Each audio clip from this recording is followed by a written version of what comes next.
Hello guys, magandang gabi. It's me again, Kamote Ka TV. Thank you so much sa mga nanonood lagi. Shoutout sa inyo dyan.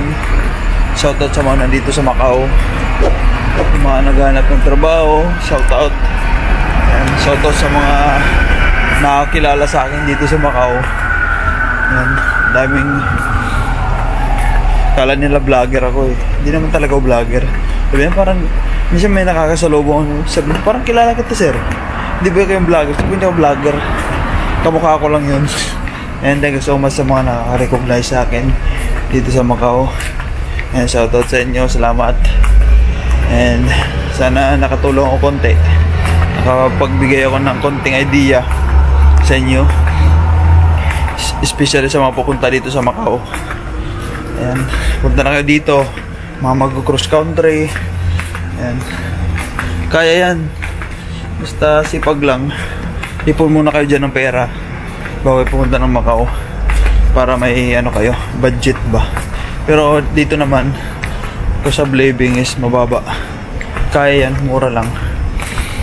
Ayan, may nag-comment kasi, gusto ko lang sagutin. Ayan, subscribe muna tayo guys sa mga hindi pa. Ayan, may nag-comment kasi sa ano, sa isa kong vlog na ilang months daw ba yung green chop or permit, working permit darating. Ilang months daw ba aantayin? Alam nyo guys, ano lang yan, weeks lang yan. 1 to 2 weeks lang yun. Yung 2 weeks pinakamatagal na yun. Yung 1 week yan, mabilis na yan. Depende yun sa agency. Kasi pag hired ka na is di ba nag-ano ka na ng ano, bayad ka na ng placement, bayad ka na, automatic nila ipaprocess nila yun. Pagka-process nila yun 1 week lang yan, automatic darating na yun. Yan. Pag mga 2 weeks ka na nag-antay, 3 weeks magtaka ka na, wala yun. Wala ka na nga sa nun na darating pa. Ang tagal naman nun, 1 week lang yung pinakamatagal. Ganun, scam na yun guys pag ganun. Pag mga ganun weeks na nag-aantay ka ng green chop mo, weeks na. Kasi alam ko 1 to 2 weeks lang yan eh. Yung 2 weeks na matagal na yun, di ba? Pag nakapagbayad ka agad ng placement, mati kasi kasoy nila yun, priority ka nun kasi bayad ka na eh. Sa mga legit lang yung agency magbayad kayo ng placement. Huwag sa mga agent. Ayan. Pag sinabi ng agent mo na antay ka lang, exit ka muna ng Thailand, o nag 3 weeks ka na sa Thailand, wala na yun. Yung mga kasama sa Thailand ganun eh, antay sila ng antay dun sa Thailand, tapos wala pala. Isang buwan na sila doon, wala. Hanggang nakabalik na sila ng Macau, wala pa rin. Scam na pala yun. Ano nangyari sa kanila? Kaya ganun lang. Yun lang yung green chop pag nagantay ka. Dali lang yun. Yung nakailangan mo gantay ng buwan. Pag legit yan, yung iba nga ano lang 5 days lang, diba? 5 days lang, basta mabilis lang pag nag-process agad nag-agency. Hindi naabot yan ng weeks.